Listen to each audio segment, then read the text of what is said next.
Support for Podcast by Night comes from Midnight Syndicate. To find out more about their gothic horror instrumental music, please visit midnightsyndicate.com. Hey everybody, John here. I just wanted to let everyone know that this is going to be our first two-part podcast, as this one uncovered a whole bunch of really great and juicy details that we just didn't want to cut out. So, in case you think that it just cuts off at the end, don't worry. Part 2 will be coming up next week. Enjoy.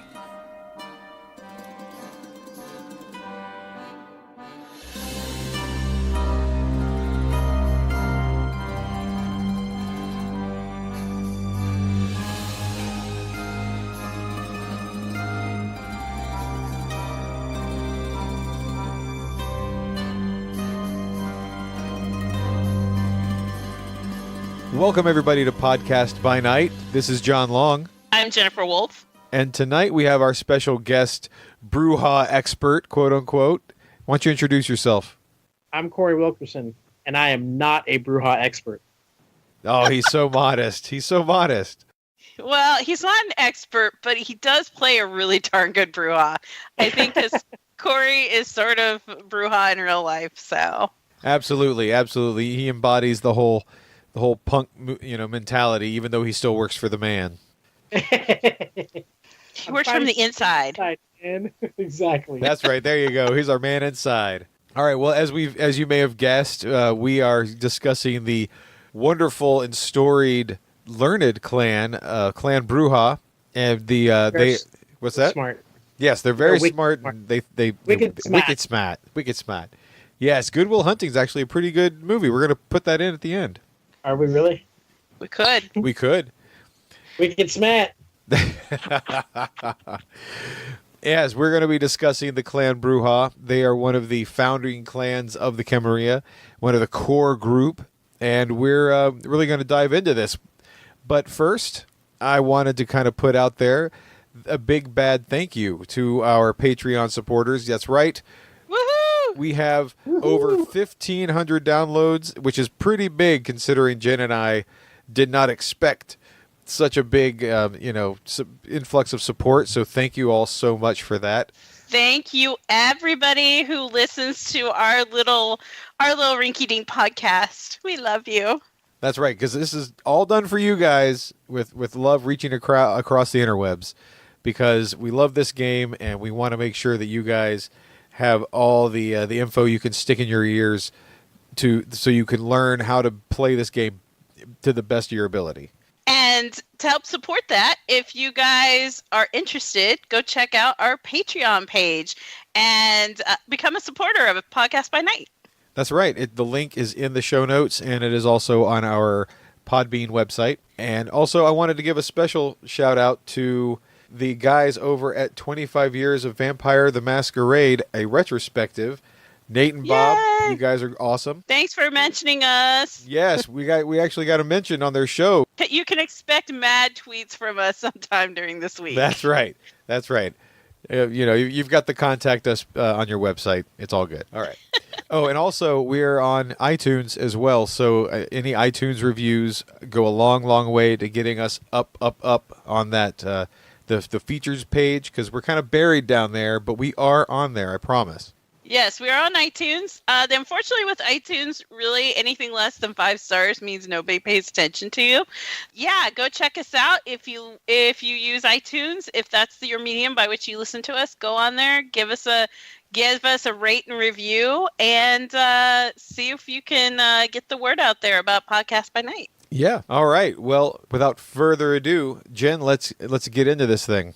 All right. So Clan Brujah, they are the philosophers, the warriors, the idealists, the anarchs. Sometimes they're kings, sometimes they're even deities. The Brujah have literally been it all.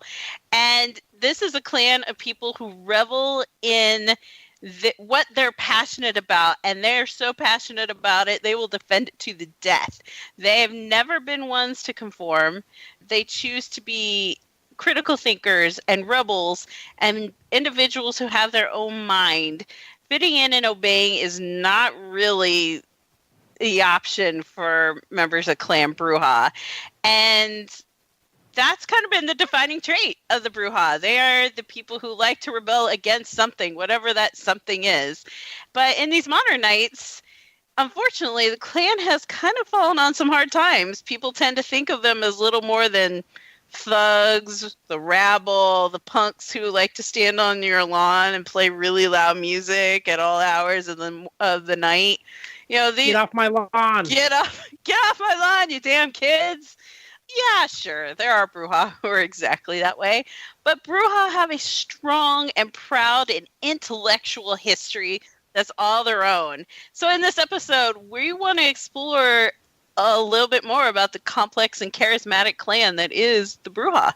Right. Yes. As I mentioned before, they are one of the founding members of the Camarilla, which is, ironic because considering how rebellious they are, why would they think, hey, let's all join together and join this group? This makes a lot more sense, though, if you think about the history of the clan of the Brujah and its ancient roots. The lore of the clan states that they once all lived among mortal society, ruling as kings and, like Jen said, sometimes gods. But they were always thinking, philosophizing, sitting there contemplating their navels. And, And as like the Toreador, the Brujah are also one of those clans that are really close to humans. Their passions sort of cause them to almost love humanity and the way that they think. So I can just imagine in ancient Greece, you've got some Brujah sitting there with Aristotle or, Socrates and being like, hey, so, I was alive 100 years ago. Let's talk about that. It's just incredible to think about.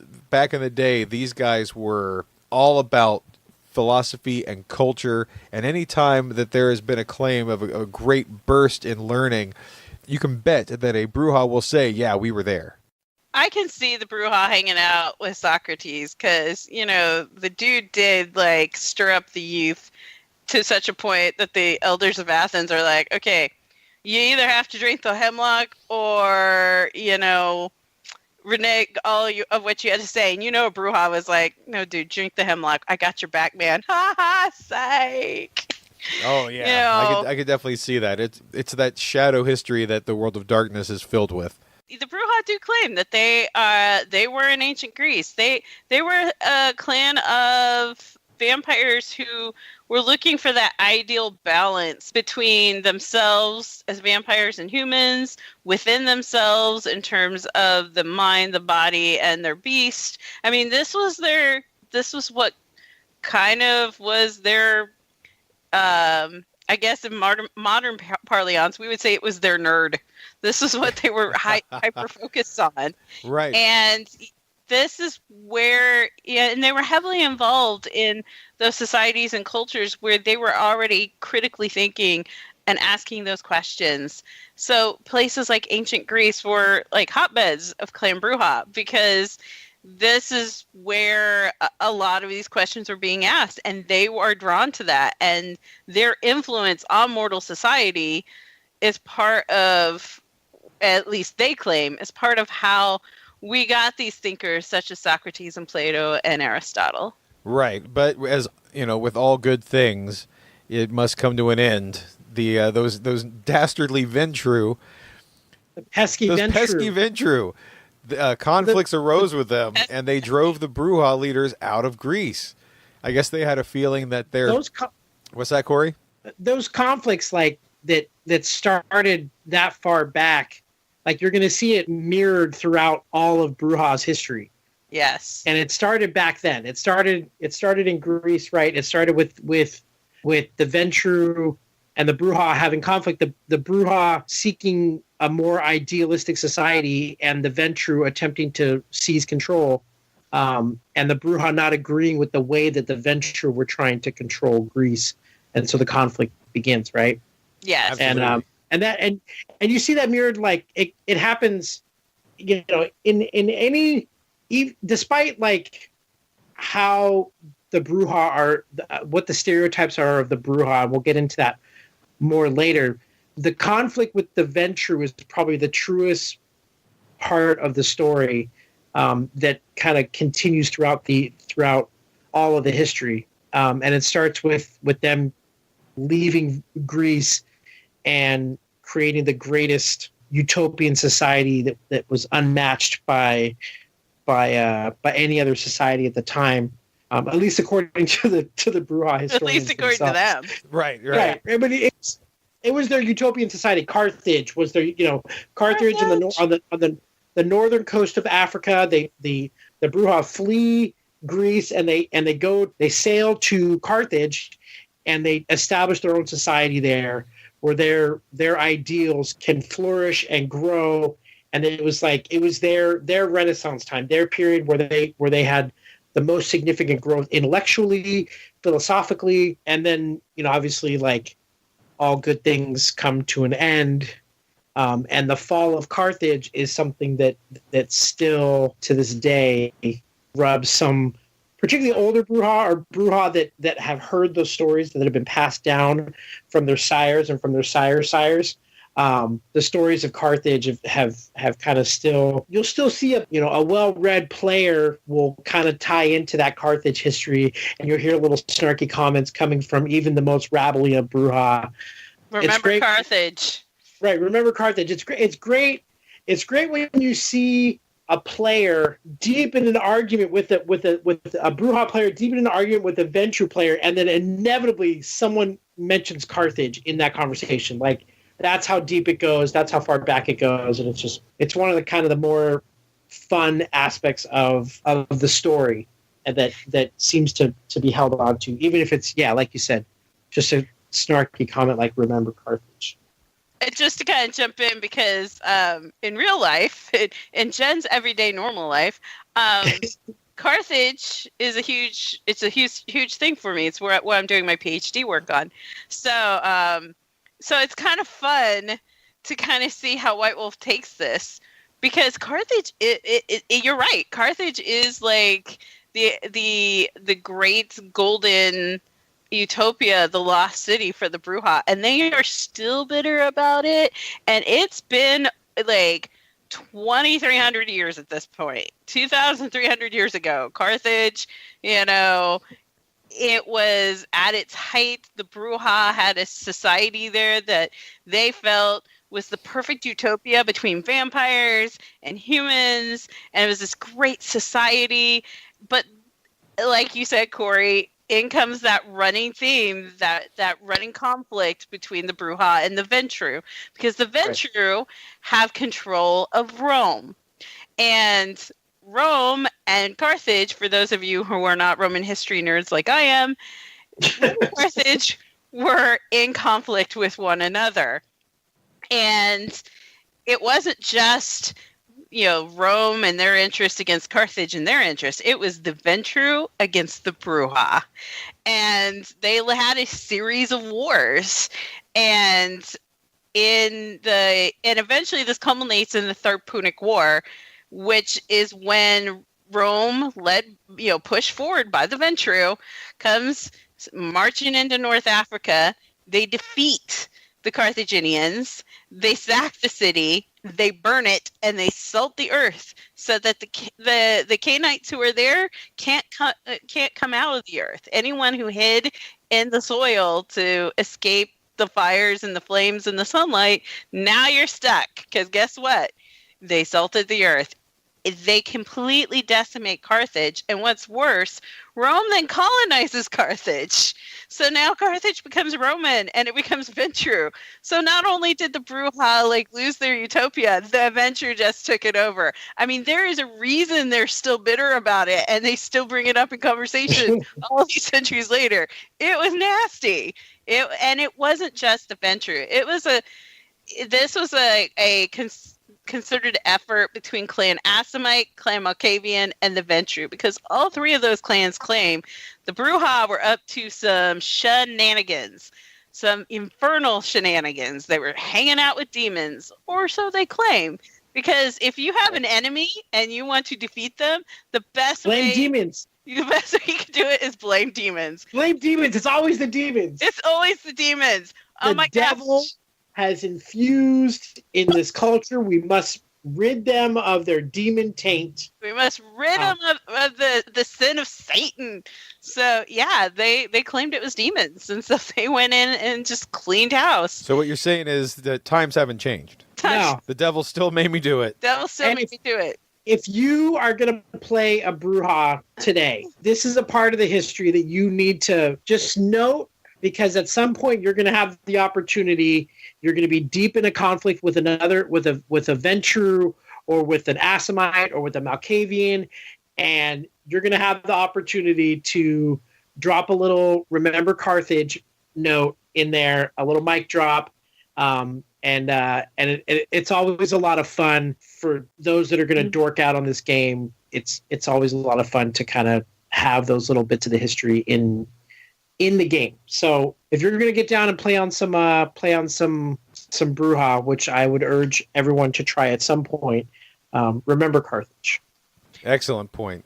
All right. Well, despite this downfall, which was apparently pretty epic, to the best of their efforts, the Brujah remained a clan of respect among the kindred, seen as the philosopher kings. Because, still clinging to those ideals that they had in Greece, they were still avowed in the pursuit of physical and mental perfection. And what was it? The Greeks called it entelechy? Entelechy, yes. It's that perfect balance between the mind and the body. And, well, for humans, we say our spirit. For vampires, it's much more your beast. So it's that trying to find that perfect balance. Because of it, the Brujah in ancient times were there's just some sort of rigidness, because just like the Greek humans who were trying to find entelechy, you have to have a sort of discipline to the mind and the body to be able to control the spirit. So entelechy was what the Brujah of the ancient days were trying to attain. And it's mirrored in their in-clan disciplines. Yes, you have, you have potence, which is, your physical prowess, your physical being, and you have presence, which is your societal connection. Yes. Your how you interact with other people. And that is the balance that the Brujah use to control their beast, use their beast. With their, like you said, their connection to presence, their ability to sway the minds, the hearts and minds, the Brujah were still heavily involved in politics, both with the kindred and the humans. And this put them in direct conflict with the Ventru again. That never stops. That has never stopped. That's right. Running theme. Remember Carthage. Right. Exactly. And it's, I don't know. I think that the combination of disciplines that the Brujah have is really kind of a perfect combination. When you study their history and when you look at it, it really does play into that story really well. And we'll talk a little bit more about that later. But when you look at the celerity and the potence and the presence, you really can see their history that's embedded in that. Yeah, so and the conflict with the Ventru, whose disciplines are the perfect foil to the Brujah ones. Correct. Yeah. Correct. So, both of them having presence, both of them, and then competing to dominate with the potence. Yeah. So the Brujah, they were the philosophical challengers. They were the questioners. They were the ones being critical of the status quo as represented by Clan Ventru. And this becomes a balancing act between the two clans, but it also hits that pinpoint of crisis, particularly during the Anarch revolts, because the Brujah, especially the Youngbloods, the very young Brujah threw themselves into this chaos. Because they saw it as a challenge to the status quo of the elders, particularly the Ventru. I mean, the Ventrus are the ones in power. So the Anarch Revolt was, in particular, in their mind, was that pushback against the power held by these elders represented by the Ventru. And because of that, many of those Brujah from that time period, from the Anarch Revolts, they never come back from that. They either choose to stay as anarchs, even at the formation of the Camarilla, or they end up joining the Sabbat. and that aspect, at least for us, the game that we play in is we play in Los Angeles. The game is based in Los Angeles, and a lot of the storylines that we play around with is that history of Los Angeles, and obviously the Anarch Free States and the Anarch Revolts in Los Angeles plays a key role in that history, and so if you have the opportunity, I got a chance to play Garcia, one of the leaders of the Anarch Free States, one of the founders of the Anarch Free States, and it's a lot of fun to play that kind of philosophical side of the Anarch Revolts, and kind of dig into that, because it really is a lot more philosophical than it is brute force. The thugs, it is a much deeper philosophical storyline. Yeah, and I find both the original Anarch Revolts of the Middle Ages and the second Anarch Revolts that happened here in Los Angeles, right, you really get a sense of that. The kernel of there is a philosophical challenge going on here that Clan Brujah they can't help themselves. They represent. And yes, are there thugs and people who just want to see the world burn? Yes. But there is a philosophical question they are asking. And it's a direct challenge to the status quo as represented by first Clan Ventru, but in modern nights by the Camarilla. So. But in saying that, with the Camarilla, while the young ones, the young bloods, as you say, those hot-blooded fledglings that were sort of like, well, screw you, elders. I'm going to do what I want to do in Elizabethan, of course, because it's elder days. For the older and more practical-minded Brujah, the Camarilla, for all its faults, was still preferable to the chaos of the Anarch movement, because, like you said, it goes back to that philosophical bent of this is going to give us a framework within which we could possibly still have our ideal world. So are you saying it's better to fight from within the system than to fight directly against the system? Getting a little close to home, Corey?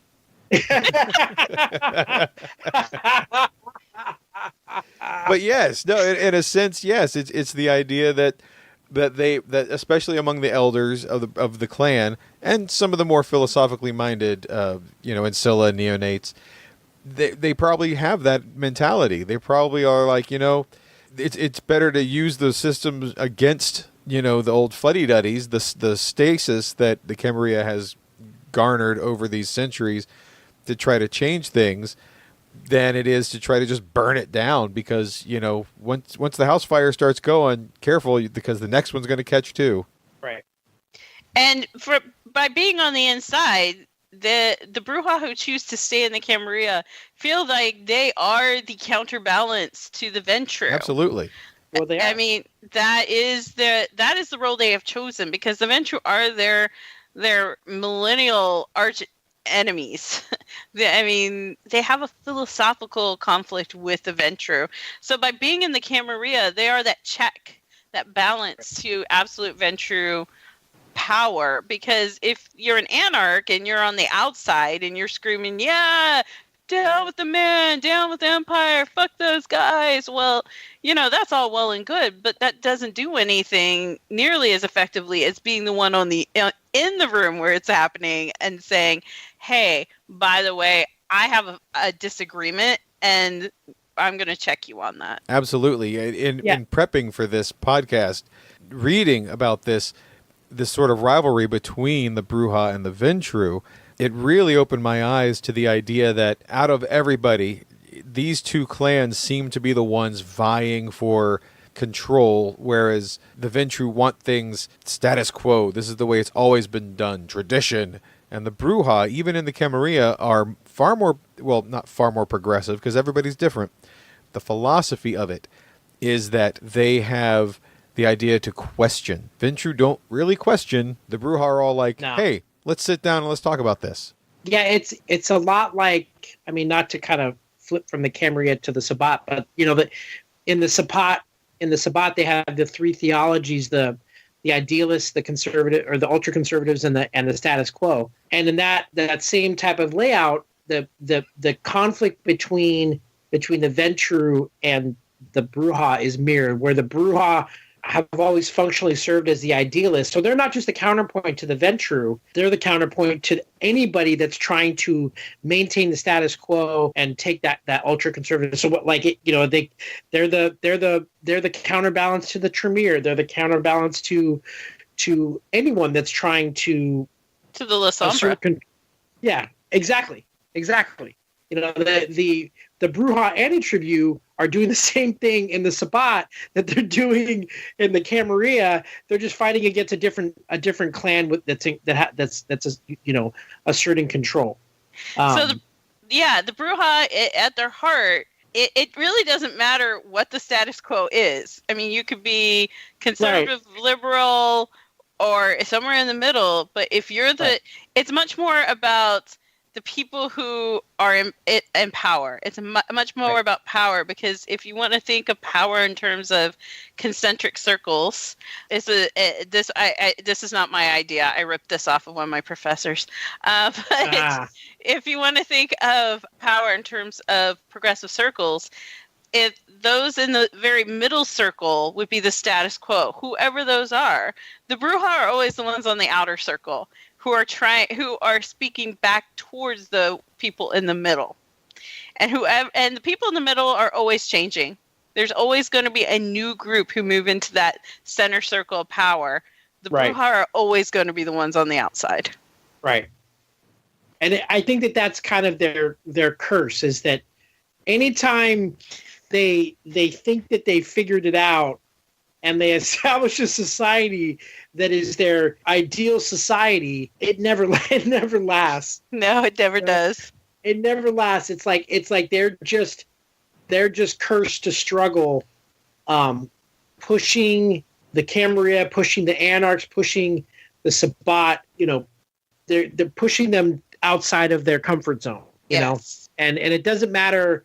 I talk a lot about this in the work that I do, but you need someone that is so far out there that's pushing aggressively to make the rest of make everybody else seem reasonable and rational. Yeah. And so sometimes the Brujah end up looking like the rebellious thugs, but that's how they're pushing their agenda. Is it makes the more rational Brujah seem more reasonable, and makes others willing to work with them. Yeah. So that pushing, this is, and how to push and where to push and what fault lines to start poking at. This is what becomes a fundamental split in Clan Brujah, because and this kind of should have been expected. Especially around the time of the Renaissance, this is when we're getting into a flowering of humanities and enlightenment in Europe, but it's also the forming of the Camarilla. And so this starts creating a fundamental split amongst the Brujah. And, there's this divide between those Brujah who saw themselves as being this learned clan of philosophers and thinkers and scholars. And then those who are rebelling against this new Camarilla and this new structure. This causes a lot of shifts. New and different voices start coming into Clan Brujah, and as human society is evolving and their philosophies are shifting, the Brujah keep throwing themselves into all these new philosophies that keep coming up. So it's the Renaissance, humanism, it's the Enlightenment and the scientific movement. Then you get into the 19th century and you start getting, you start getting into Marxism and liberal democracy first, and then Marxism and Darwinism and collectivism and progressivism and any other ism. If it's an ism, all the isms. The Brujah were like, "Hey, that looks cool. Let's go." Anti-disestablishmentarianism. I know. Right. As long as that ism isn't the ism that's in power. Exactly. And so the Brujah start throwing themselves at all these new ideas and these thoughts, and you start seeing as many different kinds of Brujah as there is philosophical movements. And because of that, though, with each new movement, the Brujah tend to move further and further away from the roots as those core philosopher warriors. We scream, "Remember Carthage," but it becomes more of like a battle cry for rebel Correct. against the man, as opposed to, no, remember the dream. Yeah, it's a fight the power. It's not a utopian memory. You know what I mean? It's tear down the system, not remember the system we built. Right. Yeah, and because Carthage has become less about the ideal, or less about the reality, and much more about an ideal, like down with the man, The Brujah have had now, in the 20th century, a couple failed experiments at trying to recreate Carthage.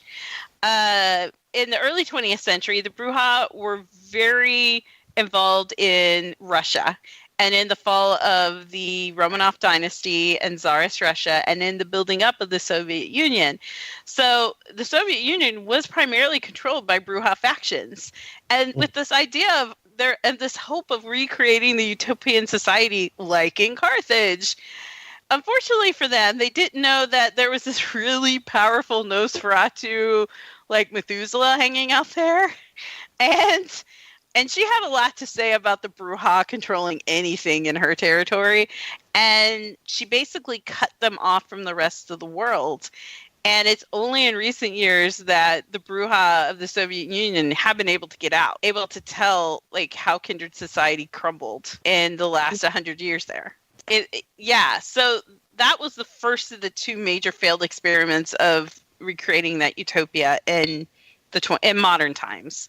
The second effort that the Brujah put their energies behind was, in fact, here in Los Angeles, and that was the Anarch Free State. And that started in the 1940s.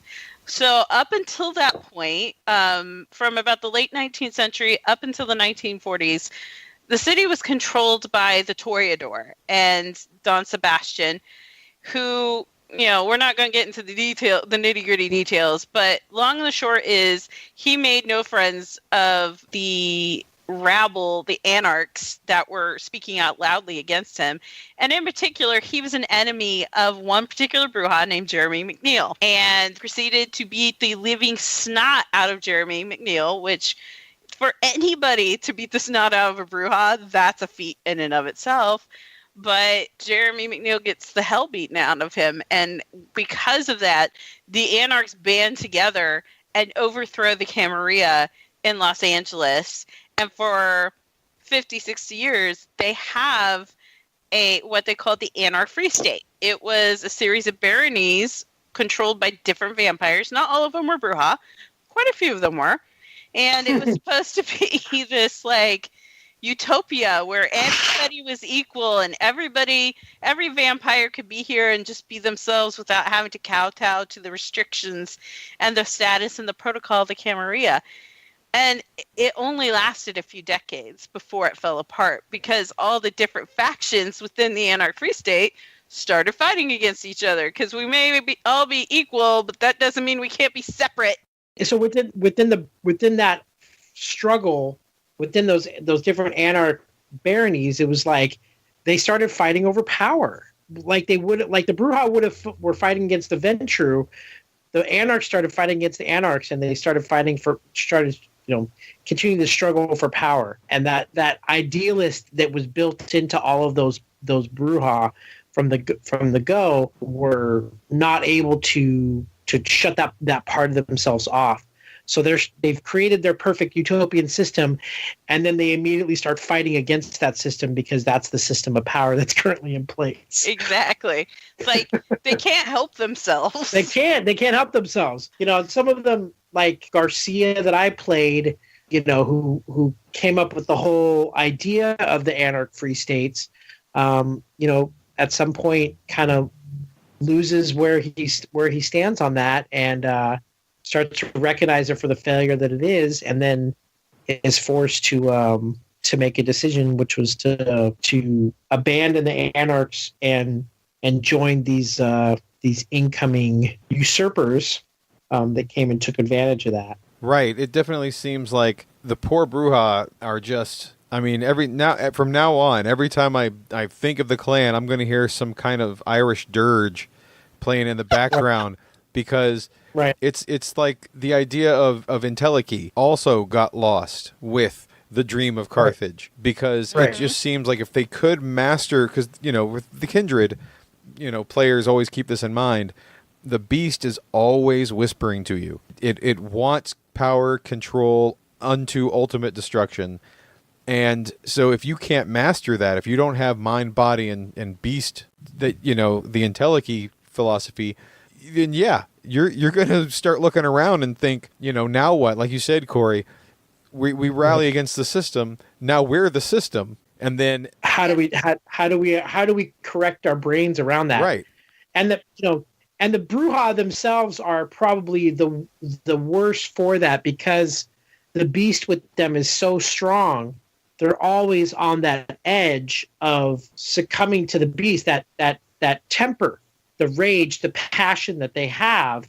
It's always just under the surface, and it can pop off at any moment.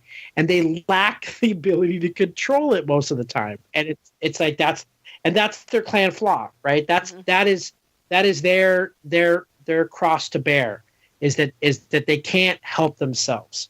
Like if someone needs to mouth off to that Methuselah Ventru, it's gonna be a Brujah that's gonna say something stupid. Yeah.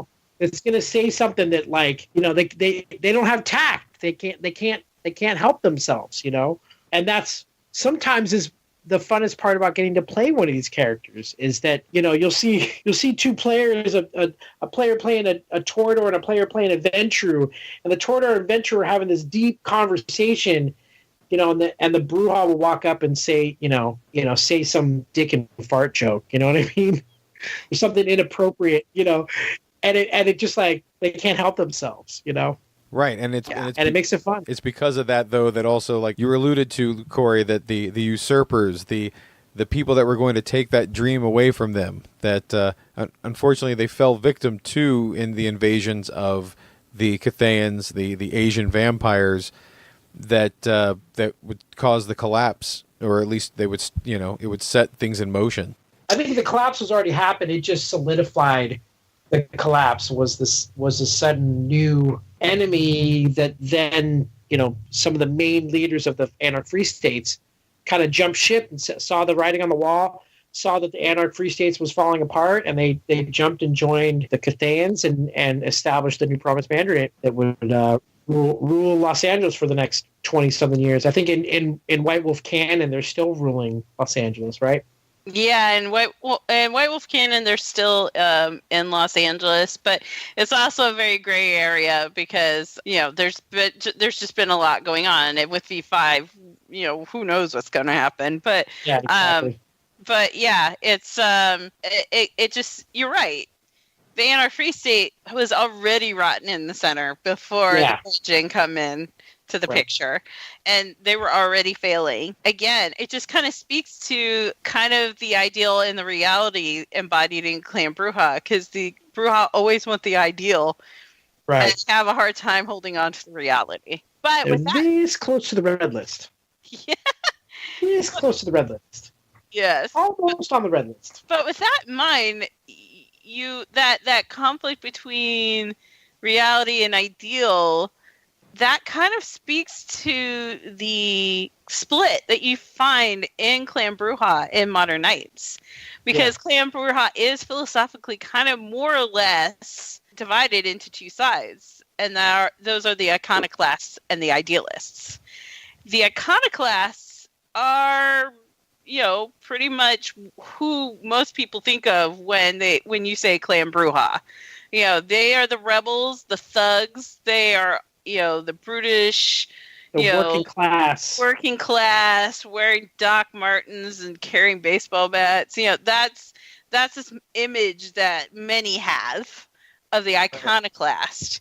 They tend to be more on the neonative fledgling side, because often they're the young and angry Brujah, the ones who they know that they down with the man. They want to tear down the system.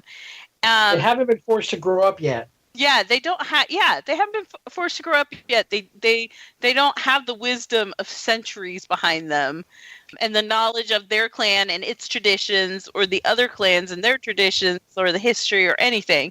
So they tend to be the young Brujah. you don't find as many ancilla and elders amongst the iconoclasts, and because of it, they just tend to be younger. Right, and then that brings us to the idealists. These guys, they tend to be the thinkers, the intellectuals, the theorists of the clan, the philosophers that have held on to the at least in their mind, what the core beliefs of the Brujah are.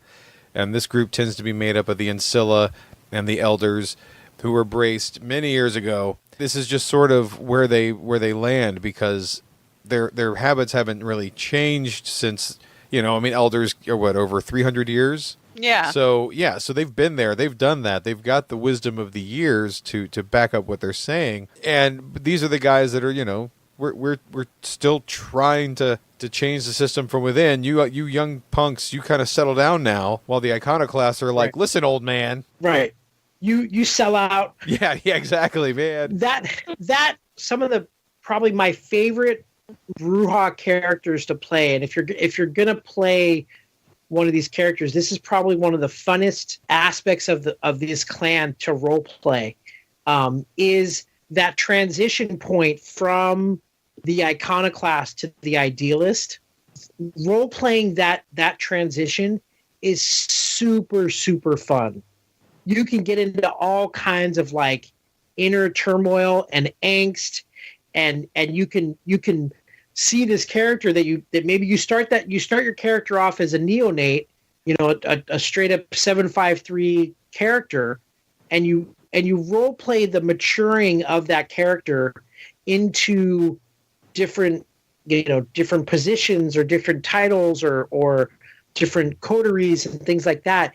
You role play that transition from the iconoclast neonate to the ancilla or elder idealist. The maturing of a Brujah is probably one of the most fun things to role play in a character. It gives you a very clear starting point and ending point, and then gives you your character a natural trajectory to role play, and it really is a lot of fun. It's a ton of fun to play that transition. So just a little shout out for that.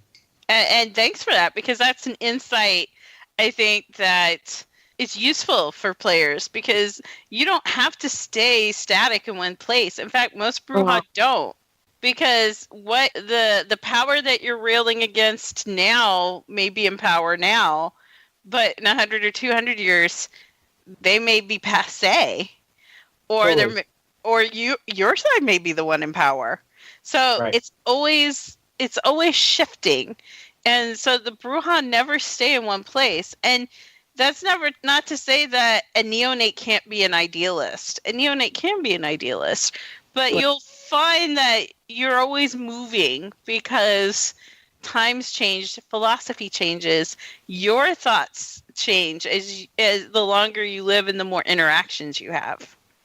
You got to remember that at their core, a Brujah is still a philosopher. They're still pushing for change and growth. So if you're going to play a Brujah, that should be one of the core parts of the character that you're role playing out over the duration of your time playing that character, is the growth of that character. You can't play, the thuggish brute start to finish. You're going to get bored of it. At least I find myself getting bored of playing a character that doesn't grow. And I'm not just talking about like, oh, where do I get my XP and what am I going to spend it on next? But how is your character, the character you're playing, going to mature over the chronicle that you're playing? Yeah. Because you don't want to start and end as the same character. You're not going to get a fulfillment out of that. But like, at the end of the chronicle, you want to look at the character and be like, fuck yeah, I did something awesome. I played this character, through this whole trajectory, and it really is a very fulfilling thing to do when you're playing a character. And Brujah are probably one of those few clans that you can do that within a chronicle, because they are capable of changing at that pace. You don't have to be,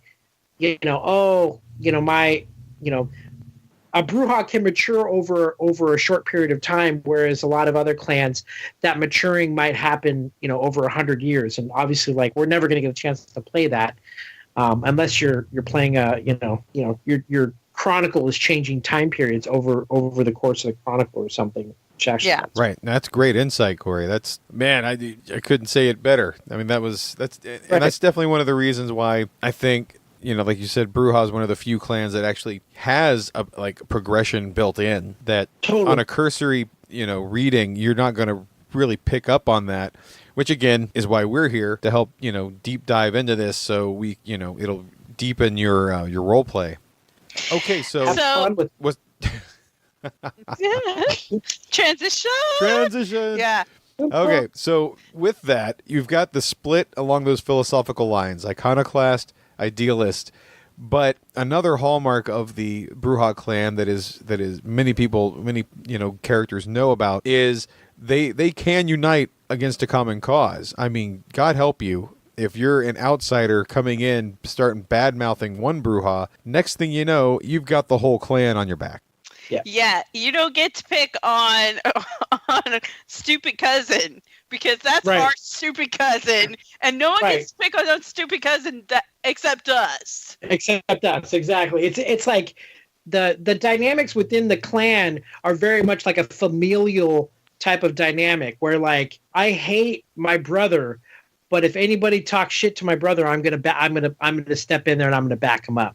Absolutely. And they're how the clan functions, they bicker and fight like siblings the whole time. Right. But then they're there to kind of back each other up. And that's probably even more so in it gets even more amplified when you look at things like playing in a Sabbat game where you're playing an anti-trib where there's Valderie on top of that. So, but we're not going to dig in. No Sabbat this time. No Sabbatus. No Sabbatus. But that's, you kind of hit the nail on the head, though, about that familial bond. The Brujah are also another one of those clans that have built-in traditions separate from, say, the Camarilla. They have two in particular. They have the Rant and the Rave. Yeah, so Rants are informal gatherings, essentially. They're the family meeting. It's family dinner. It's Sunday family dinner. Exactly. It's the Brujah version of a salon, So anyone can come to these, be they kindred, sometimes even kind, sometimes even mortals. Anyone, even non-Camarilla Brujah, like Brujah Antitribu or Anarch Brujah, are welcome to these events. Yep. And they can come and they can share their opinions. All you needed to be able to do is to be able to scream louder than the other person. What are you talking about, Jed? I don't understand what you're talking about. You don't need it. That's not true. That's not true. Pass the goddamn potatoes and shut up. I'm louder than you. You pass the potatoes to me. I thought we were using the talking bone. I don't recognize any talking bone at this Brujah family dinner. I've been sitting here holding this damn bone the whole time. God. There's definitely no conch at a rant. It's whoever can scream the loudest is going to get the attention. And now the next one is the Raves, which is exactly what it sounds like. It was inspired by raver culture, and it's an underground social party. It's usually where you find the anti-establishment Brujahs hanging out. But I mean, if you're a Brujah, you can go and just cut loose. Think about the party that was in the Matrix. Right. Yes. What was that? Yeah. You know what I'm talking about that like hedonistic drum powered party, but it's a way for the Brujah to let loose in a non-judgmental fashion. It would be the same as like a mosh pit at a punk rock show. A mosh pit could be just as much of a rave as anything else, where it's a safe place for Brujah to cut loose and chill out and let go of some of whatever it is that they're dealing with and let their passions run free for whatever short period of time that they're going to do it for. And it's like therapy for Brujah. Right. Yeah. These definitely help keep people together. The Rant and the Rave are both therapy for Brujah. This is how Brujah does therapy. I don't know. I feel like the Rave is what you go to after you've been to the Rants. Exactly. It's like, okay, we yelled and we fought and we screamed at each other.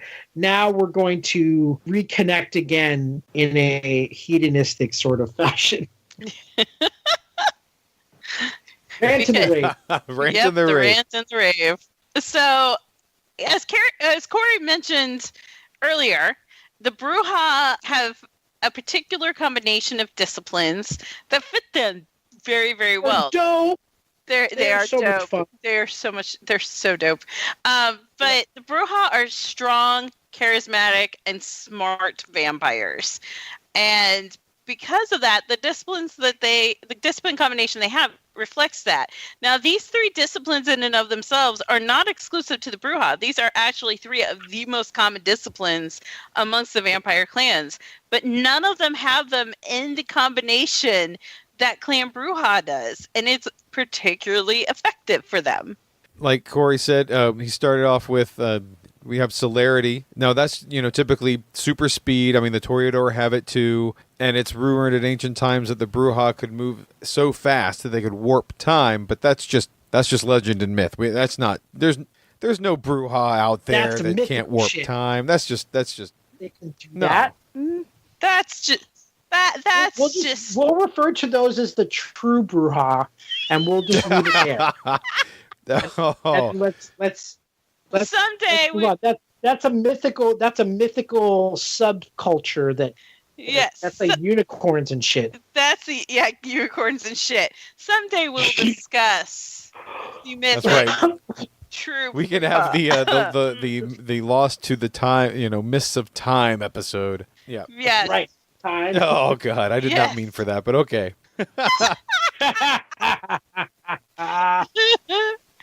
Yeah, celerity is the ability to move super fast. Potence is the ability to have super strength. So you can be like Hulk and smash things. You can punch through a wall. You can throw a rock and it acts like a bullet. It's potence in particular, when combined with celerity, is nasty as fuck. Totally. And if you think about the Greeks, like, it makes total sense. Like, the Olympians are seeking to gain complete control over their physical being, and they do it through these Olympic feats, like running as fast as they can, riding chariots, and throwing discus. Yeah, exactly. These are all feats that are mastering your own physical being, and Brujah are one of the lucky clans that has both of them together, and it's stupid effective what they can do together. It's sick. It's sick as hell.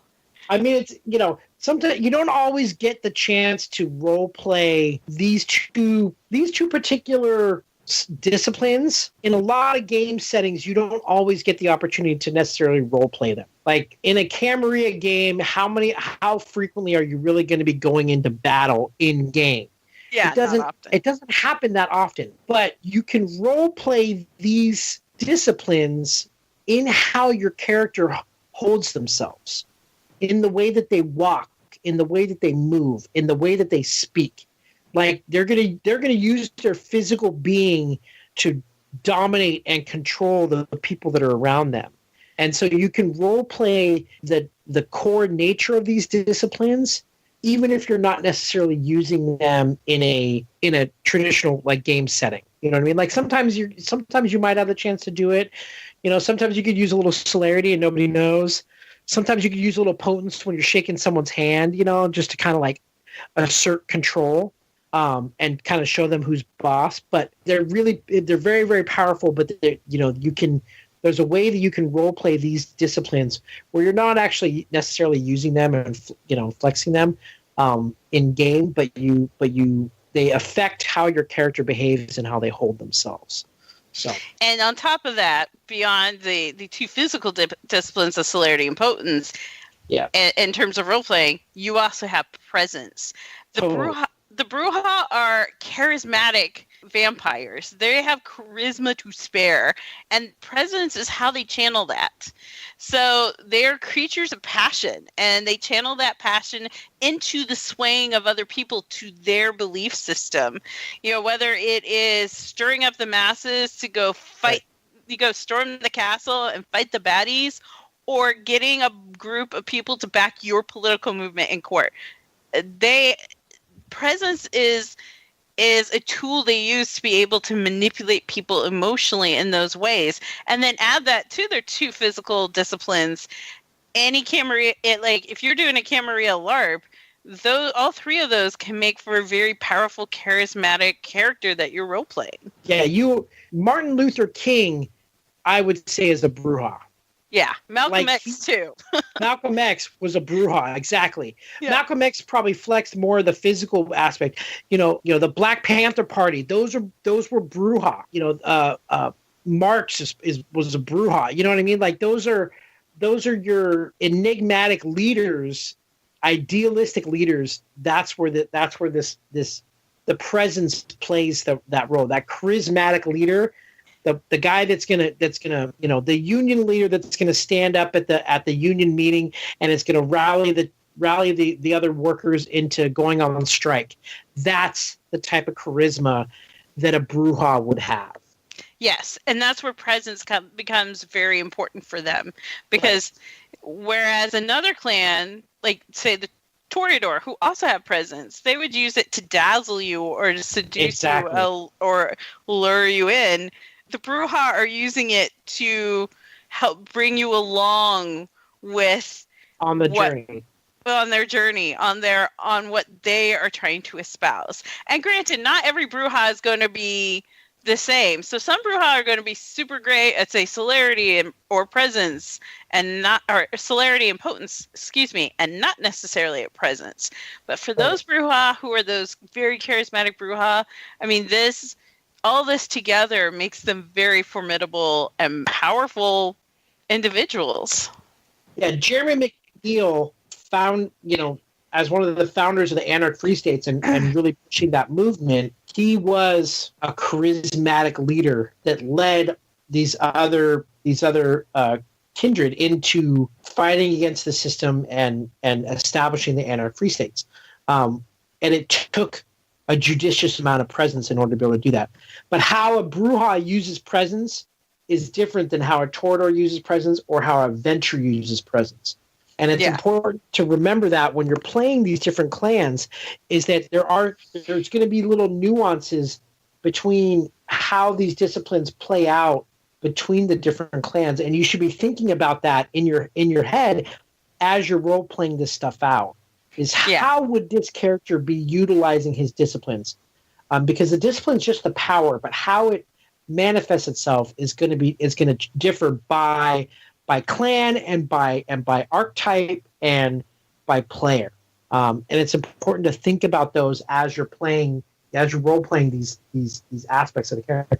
Because, like I said before, you're not always going to get a chance to. Even presence, you might go months and months of playing without ever using any of your disciplines. But it should always be impacting how you play your character. Absolutely. Yeah, good player Exactly. note. So as you were saying, with presence and how it draws people in, you can probably guess the Brujah are, being charismatic as they are, they do tend to have closer relationships with humans than many other clans do. Right, like you said about the gang leader or an organized crime. You talked about Martin Luther King, the union leader. They also lead the protesting movements against an establishment, or intellectuals or scholars from, say, I don't know, the rogue professor at some college, trying to I knew many a professor that probably was secretly a Brujah. See, there you go. Right. They're constantly in the company of humans, and as a character, keeping in mind that a lot of their influences are probably heavily reliant on humans. Yeah, so Brujah are one of those clans in the Camarilla that you're going to find they're going to be very influence heavy, and they're going to have influences in the mortal world. So Brujah, because they're so anti-establishment a lot of the time, their influences tend to reflect that. So you'll find them, they have a lot of underworld influences because they're involved in things like gangs or shady cops or the shady side of unions or the mob. Brujah tend to kind of run on that seedier side of mortal influence because usually that group is the one working against the establishment. Well, but there's also the intellectual side that also would use elite influence, like that professor or the union leader that's on the up and up. Right. Exactly. It's a lot of fun to play a Brujah that is not totally dialed into the stereotypes. Yeah. And so you can, yes, absolutely, there's going to be Brujah out there that are like hardcore gang leaders that are at the street level, that have all the underworld influence, but having a little bit of elite influence to help things move along, or even I think it's super sexy to see a Brujah with a ton of elite influence, really playing the influence game against the Ventru, against the Toreador, and kind of being sneaky and backhanded about it, because it's like a sleeper. It's unexpected. Nobody's going to expect that the Brujah is going to be the one that's really controlling these types of influences. And because all the influence movements they tend to be secretive, it's a lot of fun to play into those stereotypes, and then on the backside be doing all kinds of other kind of wicked stuff. It's fun. Don't be afraid of going outside of the stereotypes to have get a little creative with your character. Yeah, I find like the Brujah who don't fit the norms are the ones who are the most fun, and they also cause the most trouble, which is equal to fun in Vampire. Yes. So trouble is fun. But as you said, Brujah can be those influence mongers and often they're the sleeper ones because everyone expects it out of the Venture of the Toreador, but very rarely out of the Brujah. Brujah also tend to have a lot of allies and contacts, and that is because they work so much on that level with humans. Brujah tend to have more direct contact with humans than often like the Ventru do, because the Ventru tend to work through like ghouls and retainers. Brujah, not as much. So you'll find that they'll often be one of those clans that have ties into the mortal world that other clans don't, and that gives them a leg up in a big way. Totally. And that is the end of part 1 of Clan Brujah here at Podcast by Night. Please be sure to join us next week when we conclude our coverage of the clan. And if you want to get a hold of us outside of our normal podcast hours, you can find us at Podcast by Night on Facebook. You can also find us on Twitter at By Night Podcast, or you can email us with any questions, thoughts, opinions, anything you want to communicate to us. You can do that at podcastbynight@gmail.com.